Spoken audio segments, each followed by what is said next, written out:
Saya Hilal Kurnia dengan NIM 240102060,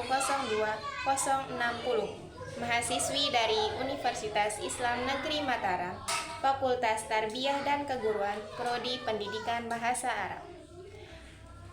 Tujuan saya membuat video ini untuk memenuhi tugas psikologi pendidikan dari dosen saya, Ustazah Baik Widyanita Kasih, MPD. Baiklah teman-teman, untuk mempersingkat waktu, saya ingin menjawab beberapa pertanyaan. Yang pertama,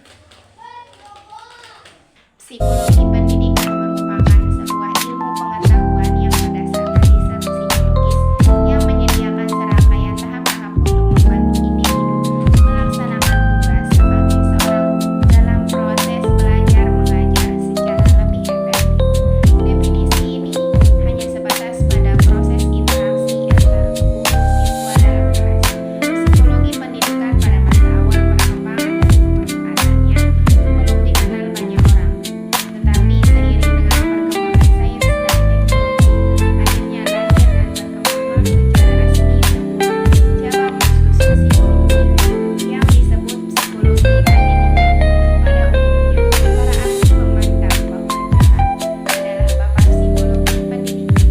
Namanya diabadikan sebagai nama sebuah aliran psikologi yang disebut Herbartianisme pada tahun 1820. Konsep utama pemikiran Herbartianisme adalah masa apresiatif, sebuah istilah yang khusus diperuntukkan bagi pengetahuan yang telah dimiliki individu. Dalam pandangan Herbart, proses belajar atau memahami suatu bergantung pada pengenalan individu terhadap hubungan-hubungan antara ide-ide baru dengan pengetahuan yang telah dimiliki. Urgensi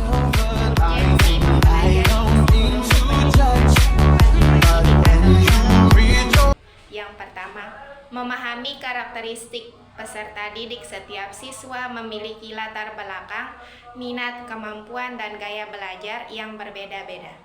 Psikologi pendidikan membantu guru mengenali perbedaan ini sehingga dapat memberikan pendekatan yang tepat dalam mengajar. Yang kedua, meningkatkan efektivitas proses pembelajaran dengan pemahaman tentang bagaimana siswa belajar. Pendidik dapat merancang metode, strategi, dan media pembelajaran yang sesuai dan lebih menarik sehingga hasil belajar siswa dapat lebih optimal. Yang ketiga, membantu dalam pengelolaan kelas. Psikologi pendidikan memberikan pengetahuan tentang dinamika kelompok, pengendalian perilaku siswa, dan cara menciptakan lingkungan belajar yang kondusif, aman, dan mendukung perkembangan siswa. Yang terakhir, memberikan motivasi belajar siswa. Pendidik yang memahami prinsip-prinsip motivasi dalam psikologi pendidikan dapat membangkitkan semangat dan minat siswa untuk belajar secara mandiri dan aktif. Yang terakhir, memberikan motivasi belajar siswa. Pendidik yang memahami prinsip-prinsip motivasi dalam psikologi pendidikan dapat membangkitkan semangat dan minat siswa untuk belajar secara mandiri dan aktif. Selanjutnya, pertumbuhan merupakan peningkatan volume atau ukuran tubuh yang tidak dapat dikembalikan akibat dari pertambahan jumlah sel dan pembesaran sel. Biasanya, proses pertumbuhan disertai dengan perubahan bentuk. Perubahan tumbuhan berkaitan dengan perubahan fisik secara kuantitatif yang menyangkut peningkatan ukuran dan struktur biologis. Pertumbuhan adalah perubahan secara fisiologis sebagai hasil proses pematangan fungsi dalam pelajaran waktu tertentu. Pertumbuhan dapat pula diartikan sebagai proses transmisi dari konstitusi fisik atau keadaan tubuh atau keadaan jasmani yang herediter dalam bentuk proses aktif berkesinambungan.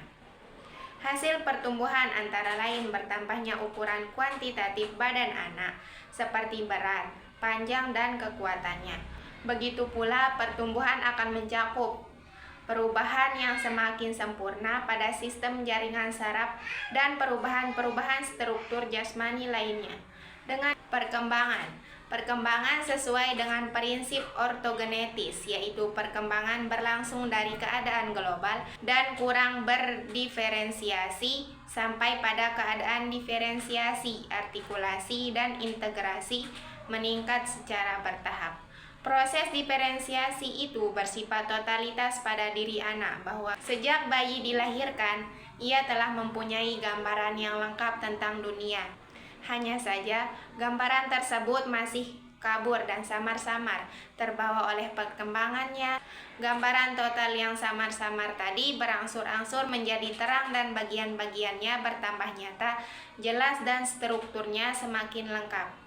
Timbullah kemudian kompleksitas dari unsur-unsur seperti unsur gerak, jarak, bentuk, struktur, warna, dan lain-lain.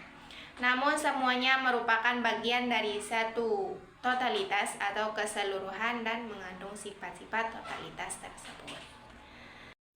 Apa sih yang dimaksud dengan belajar?